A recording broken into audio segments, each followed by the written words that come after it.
Hi. Good afternoon, everyone. I am Jairus Marlon Bubayin. I am from grade 12, St. Anne's 10. So, we are here to discuss the three law of motion which created by Isaac Newton. So, the first law of Newton is the law of acceleration. The second is First one is law of inertia. Second one is law of acceleration. Third one is the law of action and reaction. So, we will be discussing this to you, and I hope you listen because after every law, we will be asking you a question for comprehension. The first law of motion is the law of inertia. The law of inertia states that every object or any object that is at rest will stay at rest. At rest. But and also, if any object that is moving, it will stay moving. For example, in the outer space, there are the planets. The planets are constantly moving. But if there is a force that will act upon it, or kapag nagbanggaan nila, magkakaroon ng pag-ibangit nila motion. Di rin nahiya dito ang law of inertia, ang wala. Kung ano yung motion niya, mag-i-stay lang siya sa motion niya. So, we have here a rope. Para tug of war here, example, para his law of inertia. So, lahat ng those is present here ang liha tug of war. Pero, yan ang ako nag-discuss is ang law of inertia. Inertia means the ability of an object to resist the change in motion. The capacity para din mag-move. For example, if a person is standing still, then someone pushes that person, but he or she will not move because he or he has a inertia or the ability to resist the change in motion. Kailangan ko ng dalawang tao. Dapat,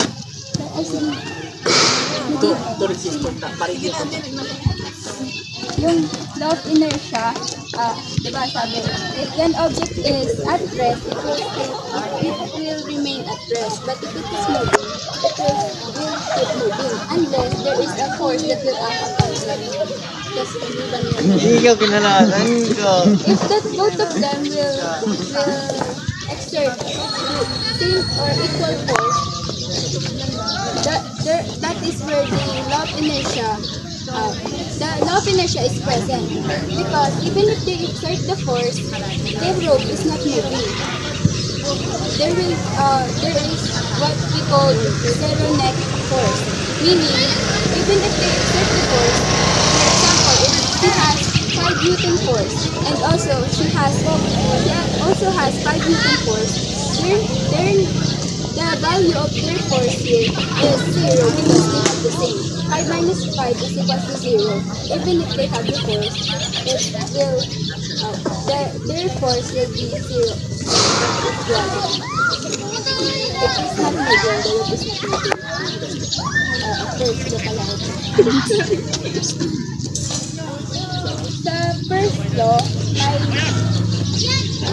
may unbalanced force na nakaka-affect sa motion ng isang object.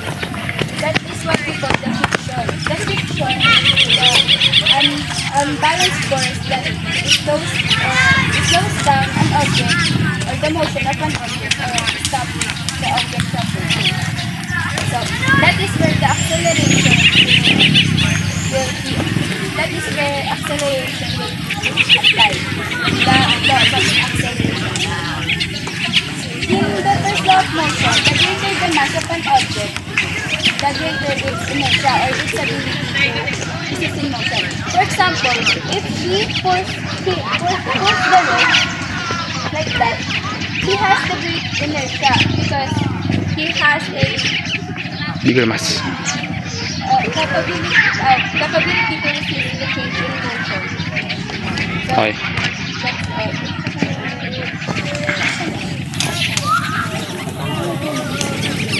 So now we go to the second law of Newton, which is the law of acceleration.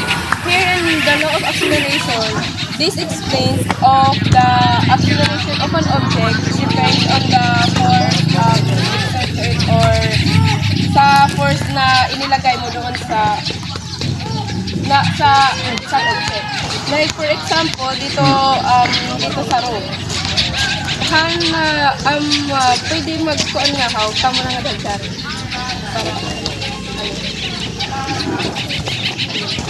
Like for example, sa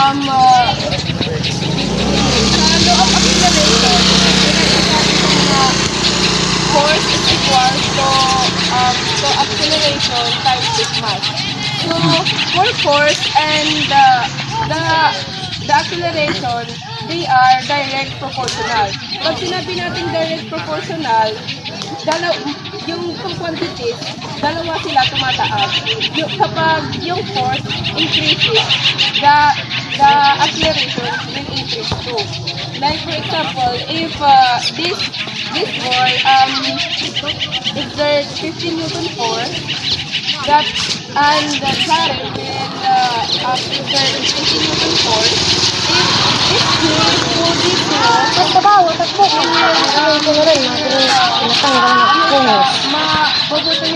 Kulit mo daw pag pinaluan mo. so that is the acceleration. Kapag naman sinabi natin inversely proportional, it is when two quantities, the quantity increases and the other one decreases. That's the inversely proportional. For example, if Jaren, let's say, hindugan natin nila yung weight in mass. Ang iya mas kaganina, Kung ang video, papakalma ako. 10 kilograms. Tapos dindugan natin hiyahin 15 na ho. So 15 plus 15 ay 10 plus 15 is 25 kilograms. Ikaw kaya pa ka din.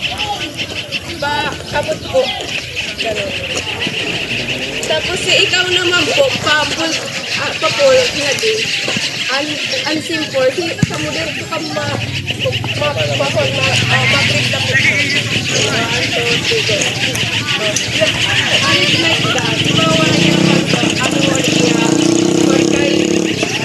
ang ira po kasi mass is tinato. So, ang ira acceleration is nag-low. So, kapag low acceleration, higher mass, lower mass is higher acceleration. So, that is the law of acceleration. So, now we go to the last law of Newton, which is the law of acceleration.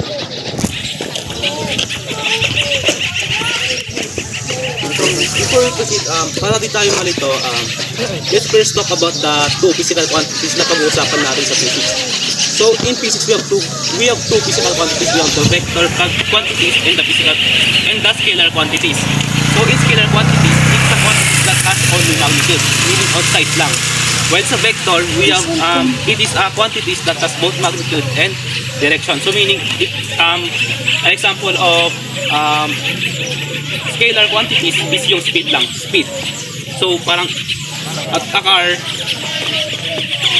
is traveling for 20 meters per second. Ayun lang yung scalar quantity, ayun lang yung speed. So let's say vector. Vector, it has magnitude and direction. Meaning, an example of vector quantities is yung velocity. So when you say velocity, we can talk about it like 20 meters seconds to the right. So may direction siya, meron siyang right. So kasama din yung yung para sa Cartesian plane. So meron tayong north, east, west, south. So pag papunta siya dito, yung parang displacement na is positive. So pag bumalik siya rito, yung magiging displacement niya is negative. So negative. Pag pinagsama mo yung dalawang displacement na yun, makukuha mo yung displacement niya, yung total displacement niya. So example ng vector is yung displacement. Sa scalar quantity naman is distance. Kasi for example, you traveled 10 meters to the right and 10 meters to the left. So, 10 meters to the left. So, meaning yung distance na travel mo is 20 meters. Sa displacement naman, 0 meters yung displacement mo. Yes? Okay, so let's now talk about the action and reaction. So, in law of action and reaction, it states that in any action, there is an opposite and equal reaction. Okay, so for example, a car. Let's say a car hits a wall. So, yung direction ng car, papunta rito, di ba? Meaning, pag bumangga siya rito, pag bumangga siya sa wall, yung force ng wall is papunta rito. Meaning, kaya pag bumangga yung car dito, titigil siya kasi equal and opposite reaction. Meaning, yung net force nila is 0. So, when we say net force, ito yung force na parang nag-act sa isang object. So, pag nagsama mo yung force na yon, yung makukuha mo is zero force, meaning there will be no change in motion. Okay, let's say for example, can you prove?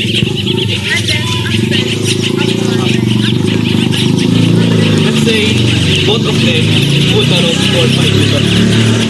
There will be no movement kasi yung net force nila is 0. Kasi yung force niya is 5 newtons papunta dito. And siya naman 5 newtons papunta dito. And we can say that kumbaga siya, pag nilagyan sa transition plane, siya papuntang right, meaning positive siya left. So pag pinag-add nyo, zero yung left force nila, kaya silang 5 newtons. Okay, let's say for example naman, is not reaching or is not applying any force. So if we pull him, paunti-unti lang, sabi ng ganyan lang, yung naman, masusunod siya, diba? Yan, nasusunod siya. Parang ganyan. Kasi wala siyang force. So, ibig sabihin ba, walang actual interaction between, walang actual interaction na nangyari sa kanila. What do you think? Kasi, in law of action and reaction, it states that in any action, there is an opposite and equal reaction. Meaning, pag papunta ka dito, yung opposite ko reaction papunta dito. So, siya, nahihila siya, yung force niya papunta dito, nahihila siya papunta dito.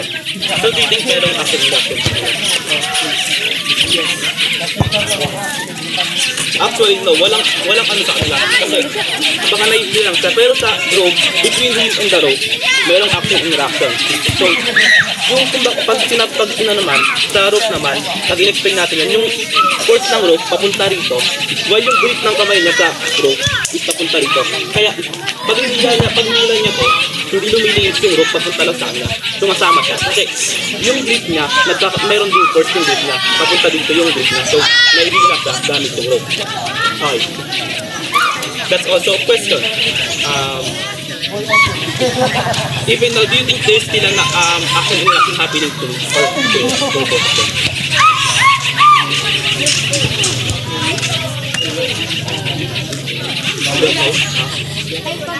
Oh yes, there is an action and reaction. So, let's say, di ba, in Earth you have gravity, and yung direction ng gravity is papunta dito. Papunta sa core ng Earth. So, ano yung force na nag-act sa atin para hindi tayo dumiretso papunta dito? So, there is what we call the normal force. The normal force is a perpendicular force to the ground. So, meaning, dito, yung normal force, pag nakatayo ka dito, yung normal force, nahihila ka dito. So, kaya hindi ka napupunta sa ilalim or napupunta sa taas kasi there is two force acting on you. Yung left force mo is 0. So, kaya naman pawapansin nyo pag out of balance ka, hindi ka napupunta sa taas. Pero kung nahihila ka ng konti, napupunta ka. Every time there is an action that is happening. So, that's all. Thank you. Hello everyone, I am Jerish Maynang-Upahin. We are from grade 12 St. Anselm. So we will discuss the three law of motion created by Isaac Newton. So before we proceed, let's first talk about the two physical quantities that we will be talking about here in physics: the scalar quantities and the vector quantities. The scalar quantities, it's a physical quantities that has only magnitude, meaning size lang siya, wala siyang direction. Sa vector quantities naman, it has both magnitude and direction. So example ng scalar quantities is yung speed and distance. So sa speed, i-describe mo lang kung gaano kabilis yung object, meaning like that motor is traveling for 5 meters per second. Walang direction. I-describe mo lang speed niya. So sa distance, sinasabi mo lang kung ilang distance yung travel niya for like gaano kalayo yung lakad niya. Okay, sa vector naman, we have the force lang. I-discuss natin mamaya. So common example ng vector is yung displacement tapos velocity. Sa velocity, same lang siya ng speed, pero with direction na. In displacement, same lang siya ng distance, pero with direction na. So, for example, you travel 10 meters left and 10 meters right. So, yung distance mo ron, distance na cover mo is 20 meters. However, yung displacement mo is 0 meters. Why? Kasi, pag nilagay natin sa Cartesian plane yun, yung right, positive siya, yung negative, yung left, negative. So, if you travel 5 meters, sa Cartesian plane, 5 siya. Sa Cartesian plane naman, pag nag-travel ka sa left, negative 5. So, pag kinambay mo sila, yung displacement mo is 0. Kasi babalik ka lang sa initial point mo. Okay. Sa velocity naman, kumbaga, you travel 5 meters per second to the right. Ayun yung pinagkaiba ng scalar quantities sa vector quantities. So now let's go to the law of motion.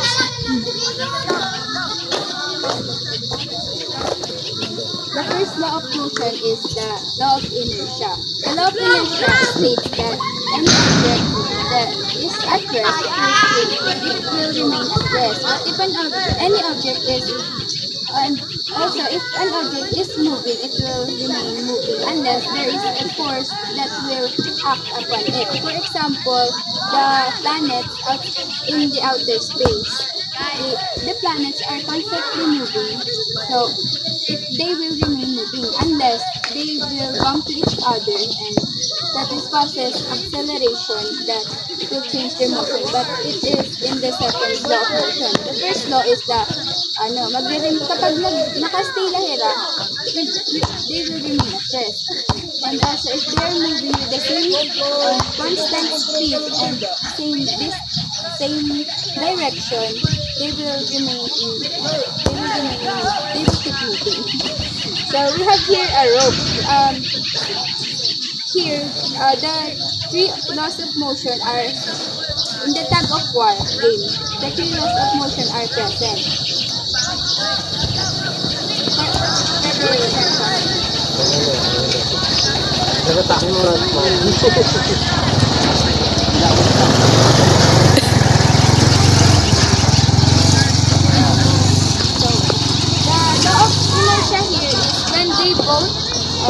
When they both pull the rope with the same amount of force, the rope will not move. Meaning, they are in the state of inertia. What is inertia? Do you have idea? Inertia is the ability of an object to resist the change in motion. Meaning, they are in a state of inertia because the rope is not moving. It is resisting to change its motion because when they pull the rope, they have the same amount of force, and we will consider it as zero net force. Meaning, even if you exert the force, the value of the force here is 0. Meaning, kasi dito sila nag-move, so 0 lang.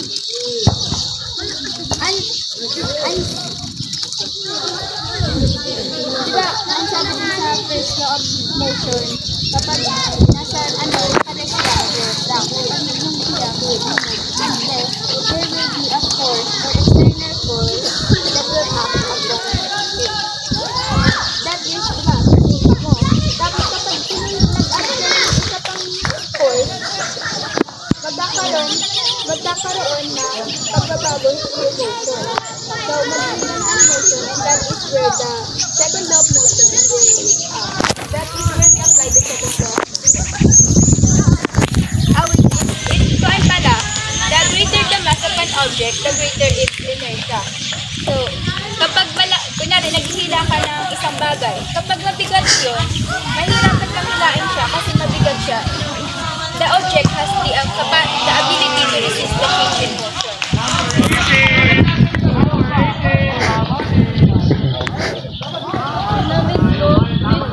So the second law of Newton, which is the law of acceleration. So here in the law of acceleration, states that explains that the acceleration of an object depends on the force that you exert to it. So, let's for example, this boy exerts a greater amount of force than the other boy. So, kapag pinol niya to, ikaw po yan, diri ka po, arit magkapit ka lang, pero itim force po is mas gotik na iya. Kasi, like for example, let's say may niya 15 Newton force and you have 20 Newton force. So, mas greater ang iya force. Sige pa, movement. Dili ano? Paano? Ganon. Tama ka, bamatag yata. Ganon. Diba, as you can see, nag-move siya pakali. So that is the acceleration.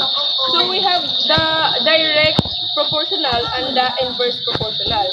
So here in direct proportional, like for example, for the force and the acceleration. Sa tingin niyo, ano siya? Direct proportional or inverse proportional? Direct and inverse proportional. For, we say, kapag sinabi natin direct proportional, ito yung kapag yung isa tumataas, yung isa rin tumataas. Kasi direct.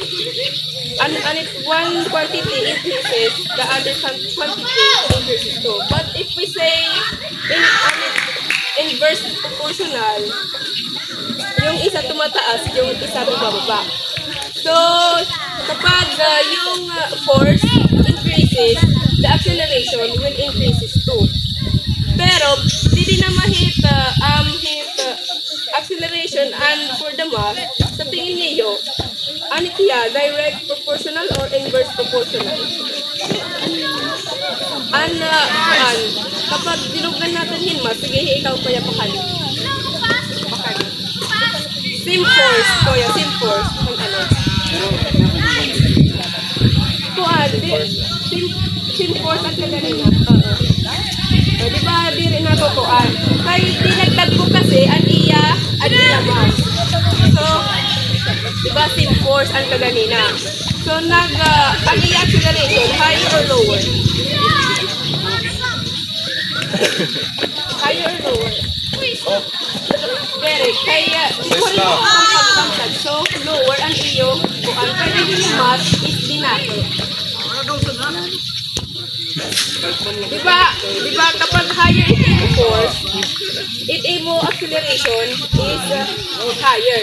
But, kapag tinugan natin yung mass, an object, an iyo magiging acceleration is lower. At hindi siya an inverse proportional.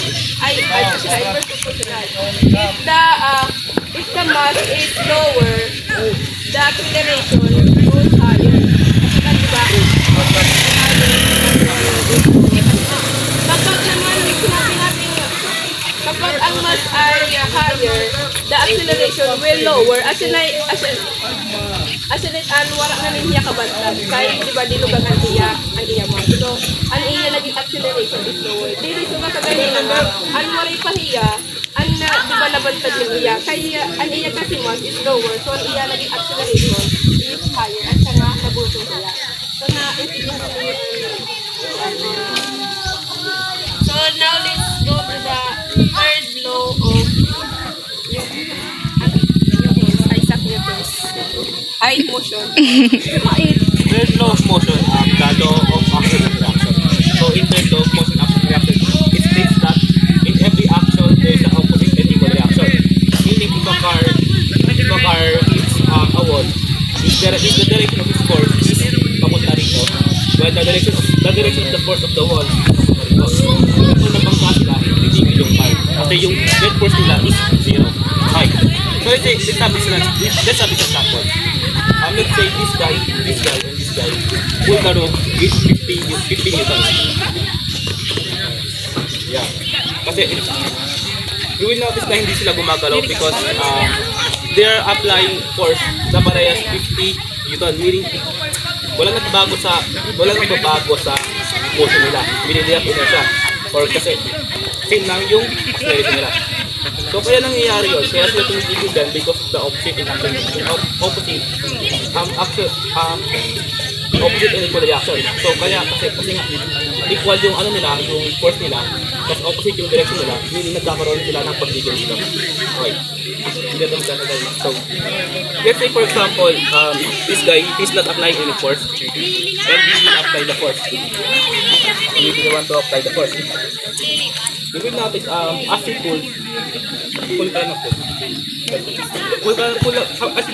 As he keeps pulling, this guy, papunta siya na papunta rito. Kasi he's not resisting, he's not applying any force. Meaning, pag kada galaw niya, napupunta siya sa direction niya. Pero, ibig sabihin, wala ng action interaction sa kanilang dalawa. Yes, pwede mo sabihin yun, pero there's still an action interaction there. The action interaction there, however, is in the rope and him.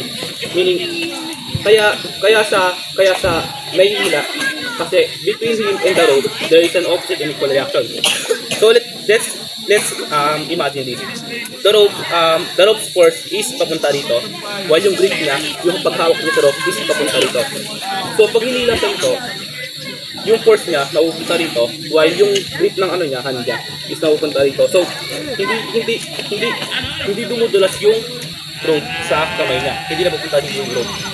So that's basically the third law of motion, the law of action and reaction. So question, narinig mo itong kanina po ba? Fine. So even ngayon ba, there's still an action and reaction happening between us. Like, as standing here, is there action and reaction here? So mas standing.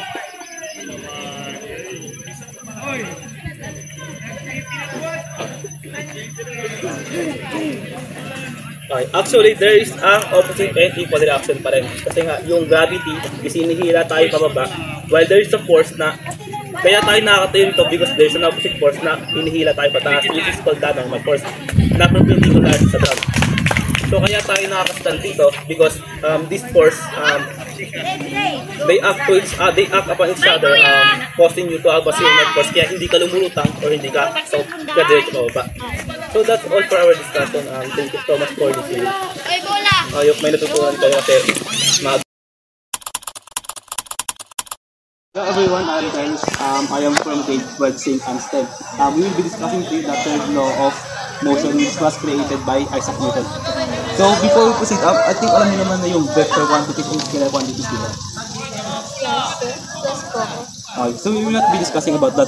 So we will proceed to the first law of motion, the law of inertia. Ang bilis naman. So the first law of motion, there are three. First law, and I will be discussing the first one, the law of inertia. Let's define the word inertia. What is inertia? Inertia means the ability of an object to resist the change in motion. Sabi kasi dito sa first law of inertia, the first law of Newton, which is law of inertia. If any object is at rest, it will remain at rest. Kunwari, kapag ganun siya, naka-rest siya. And if an object is moving, for example, the planet in the outer space, they are moving in a constant speed and direction, same direction, same speed, nag-move sila, unless there will be an external force or there will be a force that will act upon it. For example, di ba naka-rest siya? Pag ginanon ko, gagalan na siya. So, example na, with the hot planets, kapag nagkabungguan sila, magkakaroon ng change in their motion. Tapos din mapasok ito, second law of motion, which is the law of acceleration. Pero yan na, din kita his law of inertia. In the activity or the tug of war, the three laws of motion are present. Pwede ba? Sure. Ako na. Sorry na, di na. Okay. If both of you exert the same amount of force, diba? Silain nyo ng same and equal force. That force will not move. Even if you exert a force, they will not move. And we will consider this it has equivalent force, meaning there are no force present even if you exert force.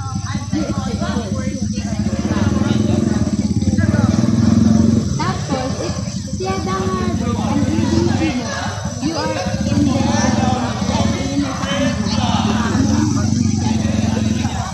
the ability of an object to receive different emotion. Diba nakares siya? Tapos, nila ada na yung inertia.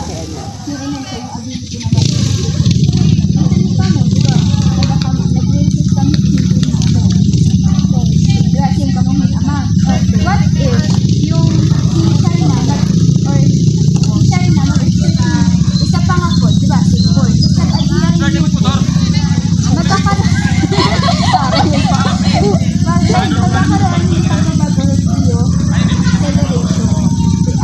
tapos, yung second law of motion, yan na natin. Oh, dito pala sa first law of motion, the law of motion. Kapag mas malakas, or yung mas malaki yung mass ng isang object, mas malakas yung inertia niya. The higher the weight of an object, the greater its inertia. Meaning, kunwari, naghila ka ng mabigat na object, mas malakas yung ability niya to receive in the pinangas. Mahirapan kapag hilahain. Second naman. Sige, go. So the second law of motion from in Newton's law of motion, we have here the law of acceleration. May danamada po kam background study for the law of acceleration. So the law of acceleration, this explains the acceleration of an object is nakadepende hiyahit force nga ma pagkuan ma hahatag or the force that you will exert to it. So like for example, this girl will exert the greater force than China. So sige pa exert pa kin ko. Di ba for haniya pag mugadi, that's what we call acceleration, di ba na button niya. So may dakita sila nga direct proportional and inverse proportional. May da po kam idea what is direct and inverse proportional? No. Okay. So pag sinabi natin direct proportional, one quantity increases, hit isa na mga quantity na increases. So kapag let's say force and acceleration, if the force increases, the acceleration increases too. Di ba, hanin mo pag-pull? Di ba, nag-exert kahin na higher force, tapos ang iya pagkadi is madagmig. So, higher force, higher acceleration. So, kasi naman, for inverse proportional, one quantity increases and the other one decreases. Actually, it will hit inverse proportional. So, let's say for acceleration and mass. Ate, pwede pa kuan nga din.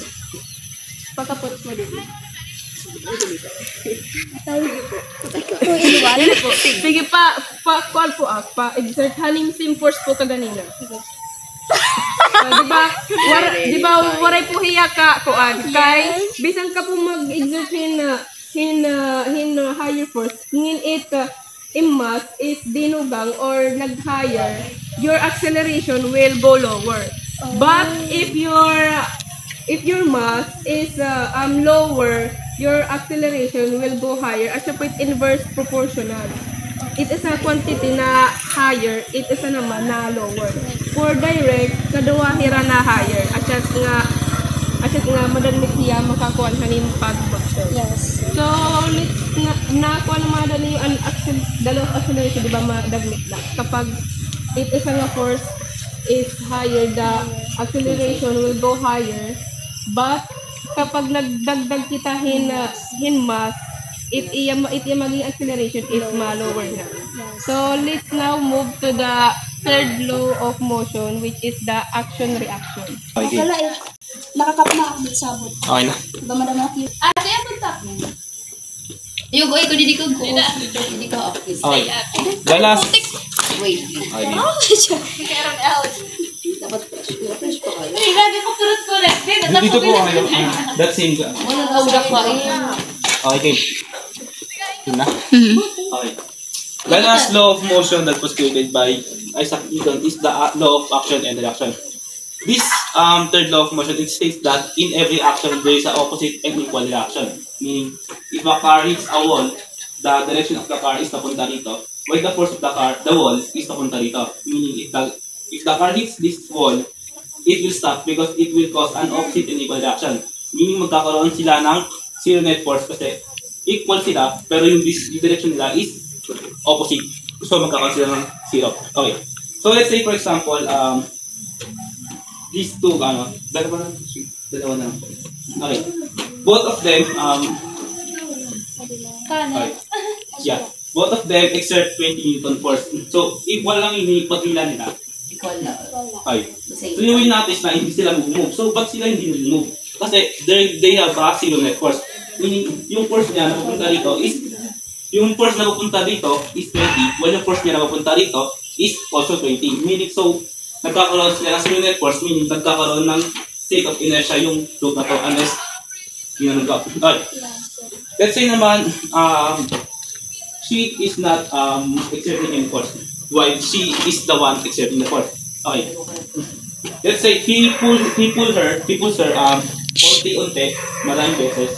You will notice na sumusunod siya, di ba? Yes. Sumusunod siya kasi he's not exerting any force. Walang opposite reaction nila sa kanila. Kung baka sumusunod lang siya. So, does that mean wala na ba talagang action reaction? So, actually, no. Kasi, kaya siya nahihila kasi there is opposite and equal reaction na nangyayari sa rope and sa kanya. Yung rope, yung direction ng force ng rope is papunta dito kasi hinihila mo papunta dyan. While yung grip mo naman, nagkakaroon niya ng force, which is yung yung paghawak mo, meaning, yung force ng grip mo is papunta dito. Kaya naman, pag hinila ka niya, sumasama kasi. Hindi ka sa kanya sumasama, ay sumasama ka kanya actually kasi hawak niya yung rope, siya yung naghihila ng rope. So, pag hinila ka niya, nagkakaroon kayo ng action and reaction ng rope. Okay. So, that's all basically for the law of action and reaction. Meaning, do you have any questions for the law of action and reaction? Sure? Okay. So, that's all for, sige, may question ako. Do you think right now there is opposite and equal reaction happening on me? Like, equal and opposite reaction na nangyayari sa akin ngayon? Yes. Why do you think so?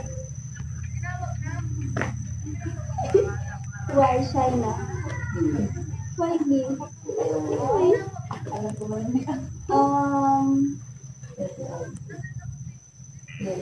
Okay, it's getting late. Late na, no? Sasagutin ko na lang. There is an opposite and equal reaction to amin na nangyayari sa akin. Which is yung force na punta dito, yung caused by gravitational pull. And yung force na mapunta dito, which is caused by the normal force. So, kaya tayo nakatayo ngayon dito kasi may dalawang force na nag-act sa atin, which is nagkakaroon sa atin ng, nakakapag-ano sa atin ng zero net force. So, that ends our discussion po. So, thank you for your time po. It's getting late na po. So, uwi na tayo.